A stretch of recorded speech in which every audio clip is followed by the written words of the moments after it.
என்னுடைய நோக்கத்தை கொச்சைப்படுத்தும் வகையில் ஊடகங்களில் இந்த கூட்டணிக்கு எதிரான கருத்துள்ளவர்கள், விடுதலை சிறுத்தைகளுக்கு எதிரான மனநிலை உள்ளவர்கள், திருமாவளவனை வீழ்த்த வேண்டும் என்று எண்ணுகிற சக்திகள் பரப்பிய அவதூறுகளை முறியடிக்க வேண்டிய தேவை இருக்கிறது. எனக்கு அந்த நோக்கம் இல்லை.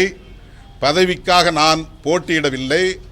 நான் போட்டியிடுவதால் இந்த கூட்டணி வெற்றி பெறாது என்கிற தோற்றத்தை உருவாக்குவது ஏற்புடையதல்ல.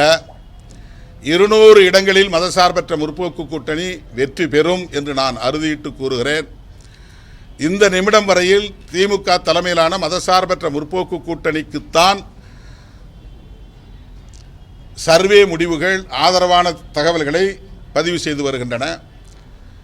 எனவே நான் சந்தேகப்பட்டு ஒரு ஹங் அசெம்பிளி வரும், தொங்கு சட்டசபை வரும் அப்படின்னு சந்தேகப்பட்டு நான் போட்டியிடுவதாக சொல்லப்படுகிற கருத்து தவறான கருத்து. என்னுடைய நோக்கத்தை கொச்சைப்படுத்துகிற காரணத்தினால் நான் முன்வைத்த காலை பின்வைக்கவில்லை.